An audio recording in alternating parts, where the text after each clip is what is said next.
Option. While you guys are busy focusing your entire energy on VBS, Afrikaner people are establishing new institutions like the Afrikaaner Foundation and traveling the world, telling the world that South Africa is in a crisis and Afrikaner people are endangered people. They are busy asking the USA to take a policy stance against the government of South Africa because it discriminates against the Afrikaner people. So while you're busy fighting each other, you will wake up one day and the US Army will be in South Africa to come and protect the existence of Afrikaner people and their right to exist independently without South Africans. Afrikaner people are making no mistake by protecting their culture and their people in order to trample on other people's rights so that they can hide behind self-determination and independence. This is what is happening while you guys are busy focusing there. They are busy with big strides to protect their own people. Let's talk about the Afrikaaner Foundation and this young man called Ernst, Roets, and much more.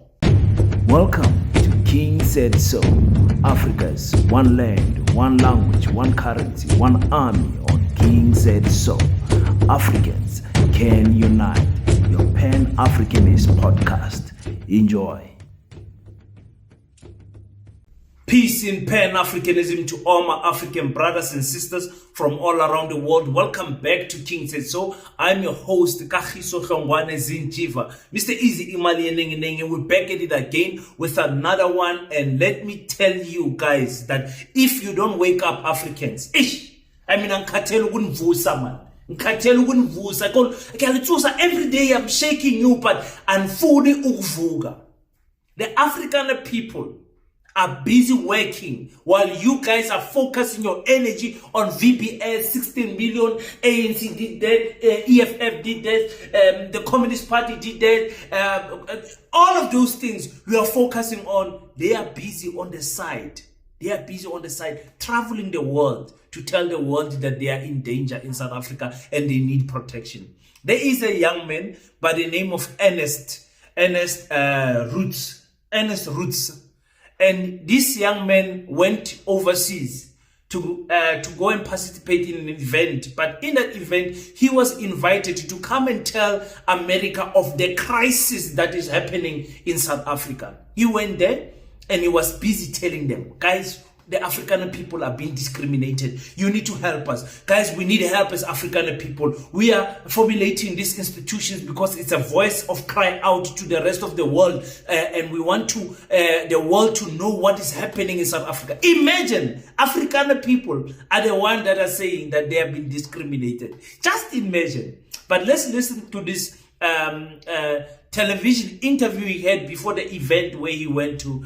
And I'm telling you, I think Koli, one of my informants, sent me this clip, and I was shocked beyond measure. Listen, guys, United States is in terms of this, because you guys had it written into your constitution all the way back in the 1990s. That was my thesis, and all the liberals in South Africa and all the liberals in America got upset with me. So you set us straight. What is really going on in South Africa?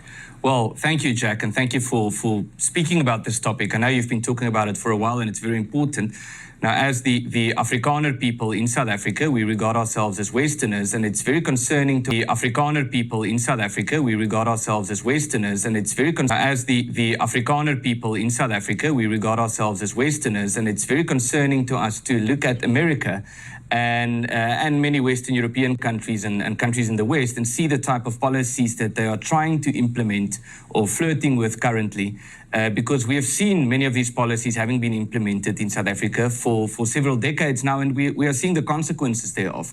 So South Africa currently is, if we were to measure racism, the racism of a government, by the amount of race laws that they have written or implemented, then South Africa is certainly the most racist country or government in the history of the world, because we currently have more than 140 race laws in South Africa. So every sphere of society is categorized in terms of race.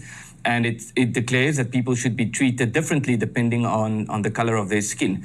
But it's a one-way streak. It's about discriminating against, in our case, minorities, especially the white minority, and using blaming the white minority, especially for everything that's wrong with the country, using the white minority as a punching bag for politicians to gain political support, and then implementing these really destructive policy ideas, socialist policy ideas, such as scrapping property rights or eroding property rights, and claiming that, yes, maybe there were some examples in the past where this hasn't worked, like the Soviet Union, Communist China, Zimbabwe, Venezuela, we can go down the list, but this time they're going to make it work. This time we should just trust them.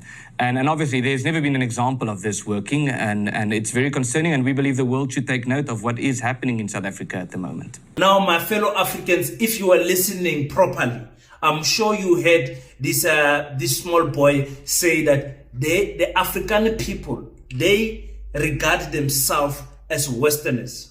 These people have never seen themselves as Africans. You ask yourself, he's saying this on national television there in America to say, listen, we regard ourselves as Westerners. We're not Africans. That's what he's saying. But because he's being interviewed by another racist journalist, obviously they're not going to question him properly. He says South Africa is the current South African government is the most racist government in the history of the world. Yo, I know. I give this boy Ernst a clap. He's a small boy anyway. I give him a hand clap. Really. South African ANC government is the most racist. Under this constitution, the award-winning constitution of South Africa is the most racist government not in the world right now, in the history of the world. This is what Afrikaners are doing. They're spitting into our face for not wanting revenge, but wanting equality. You never took your land. You never took your educational system. Afrikaans is still the most protected language in South Africa. Afrikaans people, black people still are forced to learn in Afrikaans, because I don't think if we had a choice, our children will learn in Afrikaans. But because they are systematically placed in township schools, in rural areas, where the West schools are the only schools that teach our languages. But when you want a better school, your child is forced to then learn English and Afrikaans and forget their indigenous language. But no, they are the West. Listen. This the most racist government in the world, South Africa government, the black government, is the one that is busy acknowledging Orania as an independent state right now. What is racist about that? That is why I'm telling you, Africans, vukani. Zuhang, man. These people, they are always together, and they unite behind the apartheid crime. These people. Because when I stand up for my African people, King, are you protecting corruption? You guys have forgiven apartheid. You can't forgive a donation of VPS, but you can forgive people who took your land. You can forgive people who took your minerals. I'll talk about that on volume 2, because I must do a volume 2 of VBS. If you want volume 2 of VBS, just type on the comment section volume 2 of VBS King, and I'll do it for you. We are discriminating against white people according to Ernst. We are discriminating against them. How can you discriminate against someone who's got more land, more power, better wealth, better healthcare, better everything in the world? How can you discriminate against that person? Explain to me. When you discriminate, what would you get in return? Listen, I don't know which wise man said this, but you guys will quote or you'll write the name on the comment section. He said, Afrikaner people are lucky that black people in South Africa don't want revenge, but they want equality. It's the other way around. They are lucky that they want equality and not revenge. And equality. Tina, we want our things back. We don't want equality. Equality, how can you be equal with someone who's economically more superior than you? How? So this is what Ernst is saying. He says we are blaming them. So they came, took the land, took the resources, took the minerals, took the farms. And then in 1994, we pressed the restart button, but the restart button did not work. So instead of getting a true democracy, we got an artificial democracy where we're still dependent on white people. That's why they can rule us. The markets can rule the government bodies. They can tell them which government of national confusion to go with, which partners to partner with. Let's listen to what this guy is saying about the foundation now. Listen to, hey guys, listen to what Afrikaner people are doing. And you've established the Afrikaaner Foundation. Tell me what the purpose of the foundation is and why you've decided to fight back the way that you are. Well, we are actually, and strangely so, we are actually quite optimistic about our prospects in the sense that we have learned some very important lessons over the last few decades in South Africa, which includes the danger of being dependent on the government and what can happen to your community when the government decides to turn against you with a network of laws, discriminatory policies, and so forth. And so in response to this, what we have done is we have built up a network of community-based institutions called the Solidarity Movement. We have more than 50 institutions, community institutions, aimed at focusing on several aspects of a variety of aspects, including media institutions, labor institutions, educational institutions, and so forth. The list goes on. And so the Afrikaaner Foundation is the latest in this network of institutions, and our aim is especially to raise awareness internationally about what is happening in South Africa, to garner support for the work that these institutions are doing, whether it's cooperation agreements, whether it's policy influence, like getting the US to adopt a particular policy position on South Africa, and also fundraising. If there are people out there who support, for example, the building of a private Christian university in South Africa, to get these people on board and say, this is really happening. We have adverse circumstances, but we have learned that the way to survive such circumstances is for the community to get together. As Edmund Burke said, when bad men combine, the good must associate. And that is really the creed under which we are operating in South Africa at the moment. Africans, listen to me, man. Your boy King is here. This African Foundation is newly established. It's already traveling the world. Why? Because the people are donating to this movement. They are donating to this movement. They are saying they want to tell the world how dangerous it is to be dependent on the government of South Africa. Just imagine if we Africans reason the same. We say, we don't want the government. We don't want the government. We want to rule ourselves. Then we are called the tribalists. Amazulu are called a tribalist movement. It's wrong. When they are doing it, it's fine. I mean, these people have Orania, and Orania will grow if the government of South Africa is not careful on what is happening. The African Foundation is part of the Solidarity Movement, the Solidarity Movement that has 21 organizations under it, and some independent people also. 21. And of course, among those 21, AfriForum is there. Now you tell me, you guys, which institutions are we countering these people? AfriForum, the Oranians, all this that you are seeing on your screen now, all of them, radio stations, everything, they are partnered under one umbrella called the Solidarity Movement. Africans, what are you doing to prepare yourself to fight this? A movement that is hardly 5 months old. This Afrikaaner Foundation is already traveling to the US, garnering support to say, we need your support to take policy stance against the South African government. You need to force a South African government, some way, shape, or form, to acknowledge us as an independent people from the rest of South Africa. That is what is happening. You see these organizations that they are forming. You see what they are forming. And your young boy King came here and said, guys, let's open a school. Let's open a school. I'll give you guys some more feedback on the school, but the committee, the first committee of PASETA, the Pan-African School of Economics, Technology and Agriculture, set this Sunday, the 14th of July, a historical day, the first sitting, the first meeting of PASETA set, and a committee was established. And I'm telling you, it's vibrant young men.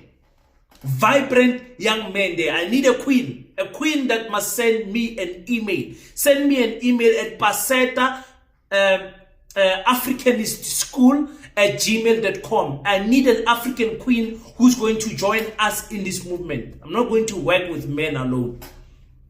I need African queens to work with us. We said, let's open a school. And while I was sitting with these young men, they said, King, a school is not enough. The ideas that I have that I cannot share now, we'll share them in due time. Somewhere this week, I'll give you guys the names of who is in the committee of PASETA. In fact, we are taking a partnership. Those are the directors and the owners of PASETA, like myself, equally to myself. It's going crazy. If we don't start our own organizations, we're going to look at the white people. Or right now, we complain about AfriForum is racist. It's only taking these cases and they ignore these cases. Batuman, Ronaldo, who is there in the DA, is still a parliament member.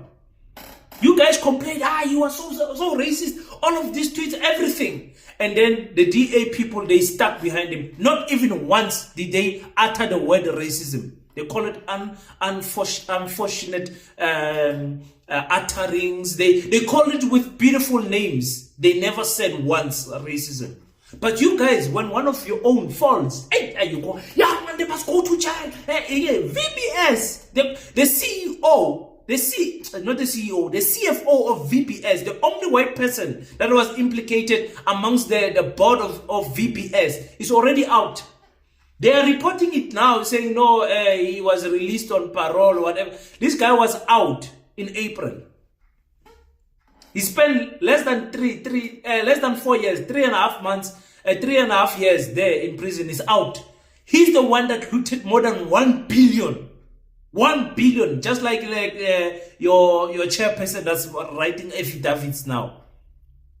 But you guys are focused on the wrong things. We are saying, here's the school. Let's focus on the school. Let's build the school together. No, let VBS. Nizovuga very late, you Africans. Nizovuga, because you love complaining and you don't love acting. I'm going to tell you about the school and I need your support. I demand your support as an African who wants to see change in your community. PASETA is what you need to invest in. Let's continue listening to these people who are saying, did I cover everything there? Who are saying we continuously blame them for everything. Guys, this young man who Roets, he's spitting fire there in America. Are starting to see the infrastructure issues, the collapse of complex systems. Talk to me for a quick second about this systemic collapse that we've seen in South Africa. Yes, it's absolutely crazy. And I think the important lesson for America to learn from this is it never stops. And the blame shifting and the scapegoating never stops. It doesn't matter how bad it gets. They will always find a reason and an excuse to blame someone else for these failures. So our electricity supplier is Eskom, which has a monopoly on electricity supply, or had a monopoly at least.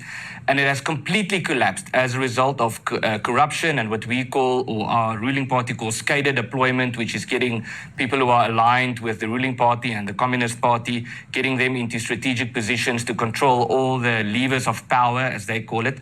And so you have these communists or the socialists taking over, combined with extreme levels of corruption, combined with incompetence. And so we are now at the point where we call it load shedding. It's just rolling blackout in South Africa, where the government isn't able to keep the lights on. And to such an extent that there are times when we've had up to 12 hours of no electricity.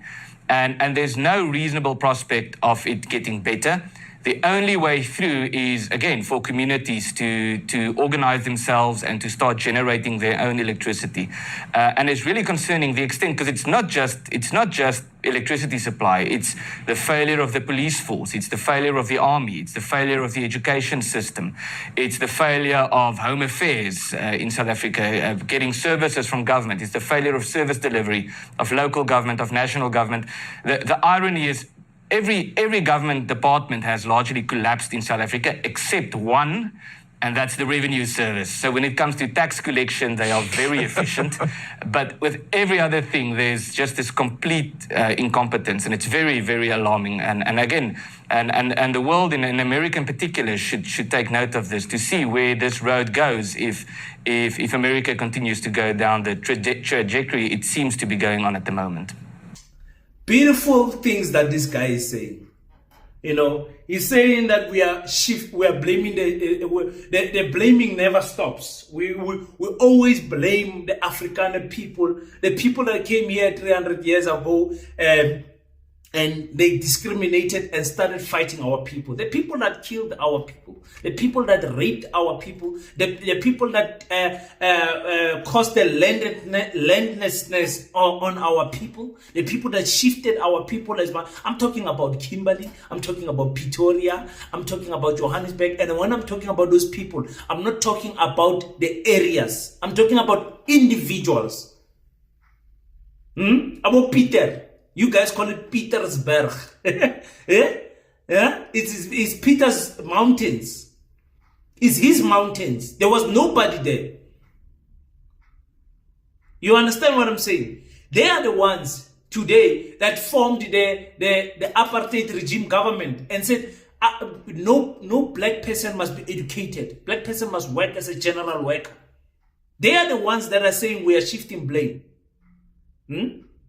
They are the ones that took police dogs and killed our African brothers while the police dogs were biting their private parts off. They are the ones that hanged our Solomon Mahlangu. They are the ones that shot the youth in 1976. They are the ones that killed our people in the Sharpeville massacre. They are the ones that did all of those things. Today they say, no, they are shifting the blame. When we say there is no progress because we never took the land back. There is no progress for our African people because we don't own the means of production. No, you are shifting the blame. Build your own. When you look at South Africa as being one of the most unequal society in the world, the Afrikaners who've got everything are the ones that say we are shifting blames. And he's got the nerve to mention ESCOM, to say we are in load shedding, completely darkness and everything, while it is their own under the radar who took ESCOM to the state where it was. He does not tell them that. Because remember, you guys, under the radar, after he quit in South Africa, the USA gave Andre de Ruyter a job in one of their universities. And what was he going to teach there? Sustainable energy. How to maintain electricity. Andre de Ruyter is the man that the university employed. They took him and his family. His family actually left before he resigned. So meaning he was there to destroy ESCOM. That's what I told you about that matriculant in the minister of DM McPherson of Public Works. That these guys are there to just destroy the institutions. There's nothing that they're going to build. But they're forgetting that before Andre de Ruyter, it was Brian Molefe and Jacob Zuma. We did not have the load shedding crisis that Andre de Ruyter single-handedly gave to South Africa. He put the economy of South Africa on its knees, single-handedly, one man. And immediately when he left, we got what's his name? Kgosi Ramokgopa. And I told you guys before the elections that I told you guys that video is still there. You can go and check it out. I told you Kgosi Ramokgopa is doing a good job. King, it's because of elections. You will see after elections, load shedding will come back with fire. It will be worse. It's not worse. The people, the black people, are doing a good job. The Minister of Electricity and Energy is doing a good job.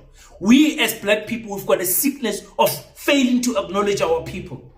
Because of the hate some of you have for the ANC, you fail to see some of the good things that is happening. Khosi Ntu Ramokgopa, as much of a sellout he is doing a good job there at Eskom. It's not worse like when Andre de Ruyter was here. Andre de Ruyter, in fact, we were not even going to work because they were hitting us with a load shedding 3 times a day, in the morning, in the afternoon, at night. That was what we were getting from Andre de Ruyter. You know, and he says, and now we are happy that white people are in government. We want to see the progress that they say they're going to bring. The only progress they're going to bring is to take cases out. Look, money was stolen here. Money was stolen here. Why? Because black people are easily distracted. They will be happy. Yo, you saw they stole money there. No, man. These people must be arrested. You Africans. And he says the only institution that works in South Africa is SARS because it's good with collecting revenue. Which SARS is good with collecting revenue? You think we don't know that the big white companies are doing tax invasion? They are cooking their books in order to say they have made no profit. They think we don't know these things. But the question then you can ask here is, why are these people not leaving South Africa? Listen to the answer that he gives. Ernst, the Roets. Standing your flag and you're standing your ground. Yeah, well, someone recently said I was asked why am I not leaving for the sake of my children, and this person responded saying I'm staying for the sake of my children. So we are Afrikaners, or Boers as we are known in the rest of the world, and our identity was shaped in South Africa. We've been in South Africa for hundreds of years, even hundreds of years or more than 100 years before the Declaration of Independence. We were already in South Africa, and this is where our culture is based, where we have fought for freedom, where we would like to keep cooperating with other communities as we have done in the past. And if we all just leave, it'll be cultural suicide. So many people have left South Africa, and we're very sad about that, but we're also grateful that the people who have left, many of them are acting as ambassadors, raising awareness, garnering support from outside of South Africa. But at some point, you have to say, I'm going to dig a trench. I'm going to take a stance. I can't just flee or get away from my problems, especially now. We know fleeing from South Africa to some Western European country, we know that these countries have their own problems. It's not as if the grass is always greener on the other side. And I think the important thing that all of us should recognize is sometimes we should dig trenches, and we should say that we are here, we're going to take a stance, we're not going to allow them to keep doing this. And in as far as they keep trying to do this, we will not allow that to shape our destiny and our future. We're going to take ownership of the things that are important to us. I've played that video many times of Shaka Zulu here before some of you came. I think it was last year. Last year I was continuously playing it. I'm not sure if it was called copyright or something. But the words of Shaka Zulu was, if you don't leave this land, your children's children, will they know where home is? When Shaka Zulu was busy speaking to the white settlers of then, because they could see it's difficult to conquer these Zulu people. They are many in numbers, and they are military advanced than the other tribes in South Africa. It's very difficult. You understand? So they were talking to him. Shaka said, listen, you say you will go back, but what if you don't go back to where you come from? What are your children's children going to identify as? Are they going to identify as Africans or European? And when your children's children are born in my land, who will be more Africans? Your children or my children? That is what the wisdom of the great Shaka Zulu displayed. It's recorded in history that he said it. Who are going to be Africans? Your children or my children? Because you will love this land more than the land that you come from. You will think this land is home. Now they have forgotten that this land is not home for them. And they are not give gratitude that, you know, the people of this land have welcomed us in this land, even after the killing, even after everything we have done to them. They have welcomed us in our land, accepted us as one of their own. They are still learning our language in their school. The African people don't care about our languages. They don't care. They learn our language by mistake when a nanny is teaching them when from a small age. By mistake. There's no Afrikaner person that grows up and says, I want to learn Zulu. And they grew up not speaking Zulu. No. The only ones that speak about Chris Papas, you'll find out in their history, there's a black woman that taught them the language. Now, I come to tell you, South Africans, we are busy establishing a school. We are trying to be underground in our operation, but also trying to be transparent to the rest of South Africa. To say, we've got a group of young black people that are saying we need to change the educational system. We need to influence it and tweak it in such a way that it benefits Africans. That when they get out of school, they already have a skill to implement. They need to know about technology. They need to know about economics, accounting. They need to know about agriculture. And they need to know all of these things to solve the problem. Technology to solve the community problems. Solar, water, tire, technology for everything. In everything that has to do with that, and engineering as well. We are trying. Because the African people are busy building their institutions. We are trying, Tina. We are trying. Just like those people tried to build VBS, but it failed. Like I told you, the failure of VBS is the failure of African people. It's not something to celebrate and to use as a weapon to fight each other. It's not. It's not. King, protecting corruption. Listen, I don't care about that. I'm saying to you guys, it's not a weapon to use against each other, to kill each other and jail each other while the African people are organizing themselves in order to succeed. Yes, the people who committed the crimes in VBS and everything must be jailed. I agree with that. The wrongs must be pointed out. But the manner in which we are doing it as Africans, we are always distracted by small things. And the bigger things we don't focus on. So I'm asking you guys, please, when I make the announcement, when I give you guys the bank account, when we ask you to SMS in order to donate, we are still setting up our things. This is a completely new school. Everything is still drawn down properly so that when we present it to you guys, it's proper. But I'm asking you, like I said, I'm begging you guys to be part of this movement. It's not going to be the only movement. You're going to hear us speaking about, I don't want to announce the things that we want to do. But anyway, this is the first one. This is the first one that we are trying to do. We're going to infiltrate all sectors of our country. And we're going to be strategic role players there if we have the numbers. The African people don't have the numbers. But look at the impact that they are doing. Can we also just unite? Please, can we unite? Please? Oh, yeah, no. Yeah, and those who wants to get a fresh air, Nyana, please go and check out African Mojolo with your boy King. We're dropping some fire things there. Please check out that channel. And you know, there we are speaking about relationships, marriages, long distance relationships, side pieces, like all the things that affect us, because a crumbled or a broken family structure is the reason why our community is broken. So there we speak about these things, about divorce, how to raise children, all those things in that channel that impact us eventually as African people. Until we meet next time, don't forget to pray. After you pray, stand up, African child. Do your best so that God can do the rest. Peace in Pan-Africanism.